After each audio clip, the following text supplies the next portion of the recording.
Kavya Maran Indian Premier League లో ఆటగాళ్ల కంటే బాగా వినిపించిన పేరు.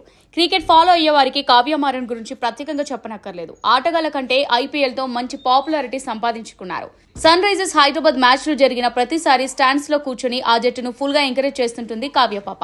సన్ రైజర్స్ హైదరాబాద్ టీం ని ఇష్టపడే వారు ఉన్నారో లేదో కానీ కావ్య మారన్ ఇష్టపడని వారు లేరంటే అతిశయోక్తి కాదు. ఈ బ్యూటిఫుల్ లేడీ స్టేడియంలోని ప్రేక్షకులనే కాదు, టీవీలో మ్యాచ్ చూసే ఫ్యాన్స్ ని కూడా తెగ అలరిస్తుంటోంది. అయితే కావ్య మారన్ వ్యక్తిగత జీవితం గురించి ఓ న్యూస్ నెట్టింట తెగ వైరల్ అవుతోంది. 32 ఏళ్ల ఈ అమ్మడు ఇప్పటికీ సింగిల్ గానే ఉన్న పలువురితో డేటింగ్ చేసినట్టు రూమర్స్ బాగా వినిపిస్తున్నాయి. కోలీవుడ్ మ్యూజిక్ డైరెక్టర్ అనిరుద్ రవిచంద్రన్ తో కావ్య మారన్ ఎక్కువగా కనిపించడంతో వారిద్దరూ డేటింగ్ లో ఉన్నట్టు ప్రచారం జరిగింది. అయితే వారు బెస్ట్ ఫ్రెండ్స్ అని క్లారిటీ ఇవ్వడంతో అంత సైలెంట్ అయిపోయారు. 2003లో రిషబ్ పంత్ తో ఎక్కువగా కనిపించారు కావ్య పాప. అప్పుడు వారిద్దరు ప్రేమలో ఉన్నారని అంతా అనుకున్నారు. కానీ రిషబ్ పంత్ మరొక నటితో బయటపడడంతో వీరి మధ్య ప్రేమ లేదని క్లారిటీ వచ్చేసింది.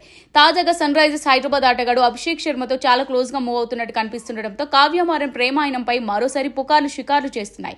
అంతేకాదు తన జట్టు నుంచి స్టార్ ప్లేయర్స్ ని సైతం తొలగించిన కావ్య అభిషేక్ శర్మని ఇంకా కొనసాగిస్తుండటంతో ఈ రూమర్స్ కి మరింత బలం చేకూరింది. అయితే దీనిలో నిజమేంతనేది నెటిజన్లకే తెలియాలి.